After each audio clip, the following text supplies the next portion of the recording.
Grandes gestas españolas. Con María Fidalgo Casares.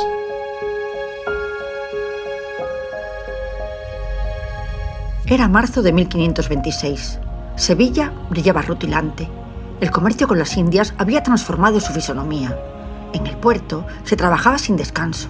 Los mercaderes abarrotaban las tabernas, los artesanos producían para una clientela cosmopolita y las cofradías competían en magnificencia.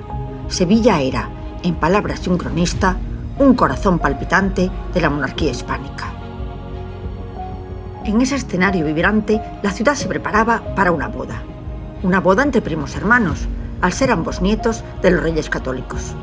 Carlos I de España y V de Alemania era el hombre más poderoso del siglo XVI, emperador de la cristiandad y señor de un entramado de territorios que se extendían por océanos y mares, encarnación misma del proyecto de una monarquía universal. Ella era Isabel de Portugal, heredera de una de las cortes más refinadas de Europa y una de las más ricas del planeta. Una operación política con beneficios territoriales, económicos y la consolidación de un orden internacional en el que dos figuras destinadas a gobernar medio mundo se unirían sin haberse visto jamás. Su boda convertiría a Sevilla en el epicentro político y ceremonial del Renacimiento hispánico. Pero la importancia del enlace no se explica solo por la relevancia de sus protagonistas, ni por su naturaleza diplomática. En la Europa del siglo XVI, los tronos no se transmitían únicamente de padres a hijos. Los territorios eran considerados patrimonios personales de los monarcas, y en los matrimonios reales funcionaban como piezas estratégicas en el tablero internacional. Se casaban entre iguales, y las mujeres estaban preparadas para la vida en cortes extranjeras, idiomas, modales y aceptación del destino forzoso de dar herederos. La fragilidad de la vida, 1 de cada 3 mujeres moría en el parto, y la mortalidad infantil altísima convertía cada enlace en un asunto de Estado. Y dado el carácter endogámico de los matrimonios, la muerte de un rey sin descendencia desencadenaba un efecto dominó que podía alterar por completo el mapa político, y su hijo tal vez pudiera unir las dos coronas, como de hecho así fue.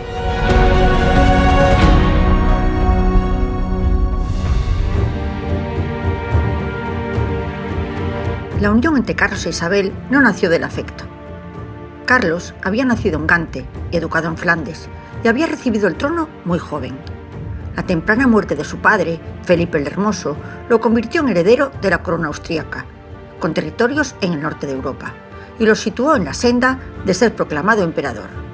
Su madre, la enajenada Juana, por mucho que una teoría actual pretenda negarlo, le cedió el trono de Aragón con el sur de Italia, y Castilla ya dueña de América. Y cuando llegó a la corte hispana, Carlos fue recibido con frialdad.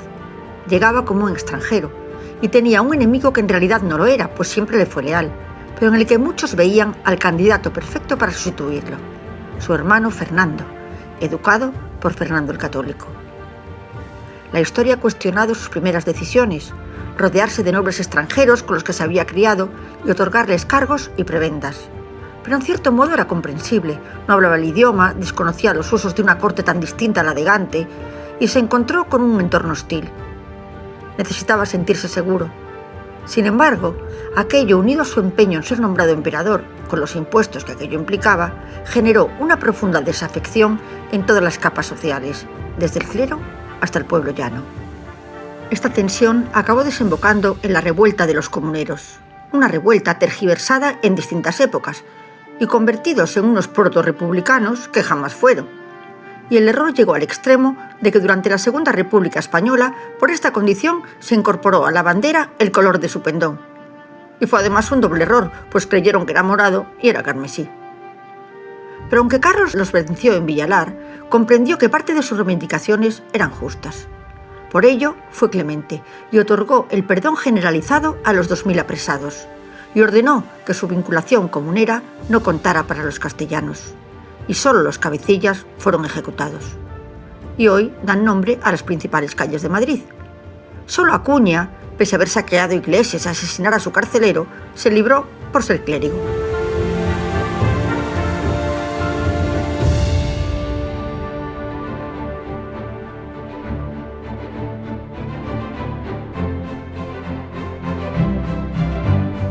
Carlos llegó un momento que tuvo que elegir esposa. era su deber, y se resistía, sin que se conozca bien la razón. Y la monogamia no era el obstáculo, ya que no era costumbre entre los hombres de la época. Su vida amorosa había sido intensa. Además de las damas flamencas de su adolescencia, mantuvo relaciones nada menos que con su abuelastra, Germana de Foix, segunda esposa de Fernando el Católico. Despreciada por la corte por la sombra alargada de Isabel, Germana vio en el joven Carlos una presa fácil con la que consolidar su posición. Y de aquella relación nació una hija. Y más tarde Carlos tuvo otra relación, con una tal Joana, de la que tuvo un vástago. Y al fin pidió matrimonio a la princesa inglesa, María Tudor, también su prima, con la que curiosamente acabaría casándose su propio hijo. El equilibrio diplomático exterior era delicado. Francia conspirando, el turco amenazando y los príncipes protestantes cada vez más fuertes. Y al mismo tiempo Carlos sabía que necesitaba reforzar su legitimidad en la península. Un matrimonio que lo hispanizara consolidaría su vínculo con Castilla.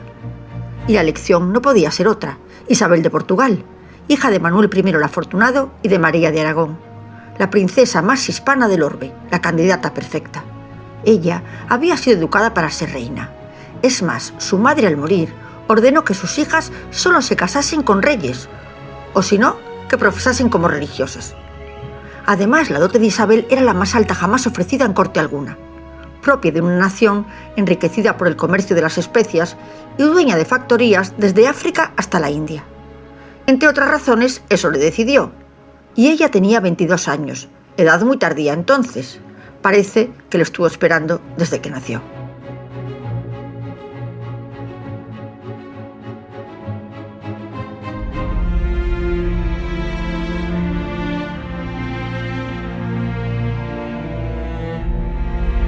Carlos pudo romper su compromiso con la inglesa y las capitulaciones matrimoniales se firmaron en Portugal. Incluían la dote y la dispensa papal, necesaria por el parentesco entre ambos. Europa observaba con expectación la alianza entre los reinos ibéricos, consciente de que aquel matrimonio podía alterar el equilibrio continental. Y en enero de 1526 Isabel de Portugal abandonaba su patria hacia Castilla, entre festejos, juegos ecuestres y celebraciones improvisadas. En la frontera de Elvas recibió el homenaje de portugueses y castellanos, antes de tomar la antigua ruta de la Plata rumbo a Sevilla. No conocía todavía a su futuro esposo.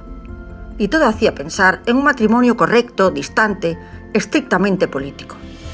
Pero el destino tenía otros planes.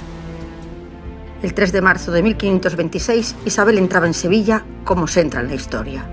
La ciudad había preparado su recibimiento digno de una emperatriz. Llegó en litera, subió a una hacanea blanca y fue recibida bajo palio de brocado con las armas imperiales en la puerta de la Macarena. Vestía raso blanco forrado en rica tela de oro, con gorra blanca, perlas y pluma. Y una semana después llegaba Carlos, con sayo de terciopelo y tiras de brocado. Portaba una vara de olivo, símbolo de la paz y homenaje a Andalucía, y montaba un caballo rodado color cielo, un tordo gris azulado cargado de simbolismo. En la puerta de la Macarena también confirmó solemnemente los privilegios de Sevilla y prestó juramento bajo palio, un acto que no era un mero adorno ceremonial, sino el núcleo institucional de la jornada. Y Sevilla le entregó sus llaves. La ciudad se ofrecía al emperador como capital leal del imperio. Y antes de dirigirse al Alcázar, el monarca se detuvo en la catedral para rezar ante la Virgen de la Antigua, como recogieron los tronistas sevillanos.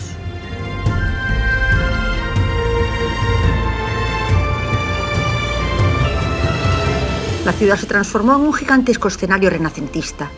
7 arcos triunfales jalonaban el recorrido, exaltando las virtudes del buen gobernante: prudencia, fortaleza, clemencia, paz y justicia. Y más adelante, las virtudes teologales anunciaban el plus ultra del nuevo César. El último arco, el de la gloria, coronaba simbólicamente a Carlos e Isabel, mientras la fama proclamaba sus nombres al mundo. Los cronistas quedaron desconcertados, porque era obvio.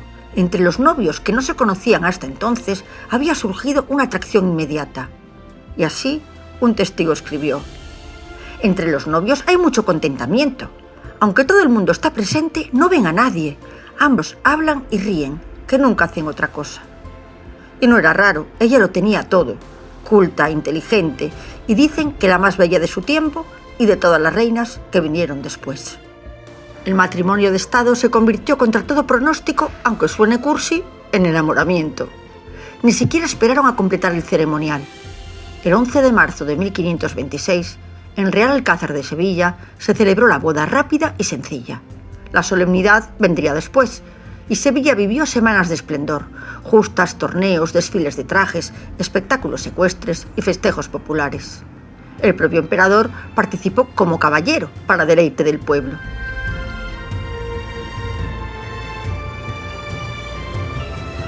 El 14 de mayo, Carlos e Isabel abandonaron la ciudad rumbo a Granada, dejando tras de sí una Sevilla transformada por un acontecimiento irrepetible.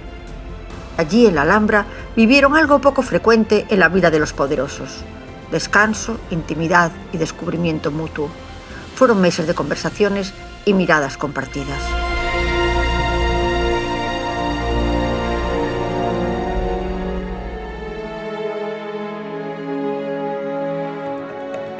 Y un día Carlos sorprendió a Isabel con unas flores desconocidas en Europa, traídas desde Oriente, claveles. Y es que no había olvidado que su abuelo Maximiliano había regalado la misma flor a María de Borgoña en su boda, su abuela. A Isabel le gustaron tanto que Carlos mandó plantar cientos en los jardines de la Alhambra y se convirtieron en símbolo de su vínculo. Su ilusión era muy visible. La emperatriz duerme cada noche con su marido en brazos y están muy enamorados y contentos, escribieron. Y la corte pronto empezó a murmurar: ya había embarazo. Pero la tranquilidad duró muy poco. Francisco I de Francia violaba el Acuerdo de Madrid y formaba junto al Papado y Venecia la Liga de Cognac contra el emperador. Y Carlos debía cumplir con su deber y salir de España. Y confiando en su inteligencia y resolución, dictaminó que en su ausencia Isabel gobernaría como regente.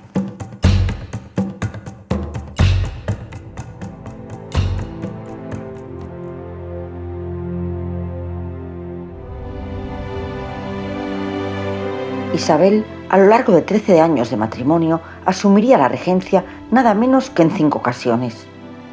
Tenía una gran fortaleza de espíritu, pero no iba pareja a su salud. Frágil, con fiebres crónicas, anemia, palidez y embarazos complicados. Y en 1539, tras un aborto, moría a los 36 años. Carlos no estaba presente y al recibir la noticia quedó devastado, incapaz de soportar la visión del cuerpo de la mujer que había amado. Se recluyó en el monasterio de Sisla, en Toledo, dejando los funerales en manos de su joven hijo Felipe y negándose a asistir al entierro. Mandó rodear la tumba de Isabel con claveles, símbolos de su amor eterno. Y desde aquel día vistió de negro, no volvió a casarse y la mantuvo viva en su memoria, nunca separándose de los retratos que Tiziano pintó de la emperatriz. La muerte de Isabel dejó un vacío que no solo quebró al hombre, sino también al emperador. Porque no había sido únicamente la mujer enamorada que espera con ilusión a su esposo. Había sido también la regente más sólida y respetada del imperio, la mujer en la que Carlos depositó su confianza absoluta cuando la política lo obligaba a ausentarse. Su inteligencia, su prudencia y su temple gobernaron en su nombre durante años decisivos, sosteniendo la estabilidad de los reinos peninsulares, mientras Europa ardían alianzas cambiantes y guerras inevitables. Los embajadores que acudían a la corte lo sabían. Isabel era una soberana capaz de comprender los engranajes del poder, de dictar decisiones firmes y de mantener la cohesión de un territorio inmenso, y sus regencias no fueron paréntesis. La muerte los separó demasiado pronto, pero el eco de su amor siguió resonando en la memoria de España y de Europa, como una de las alianzas más fecundas y luminosas de la historia.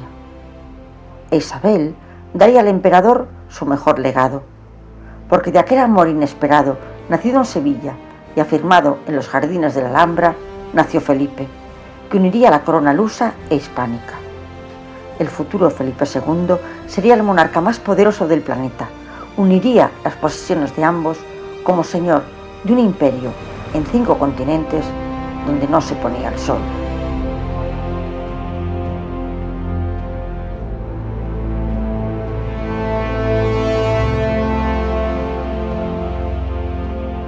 Grandes gestas españolas.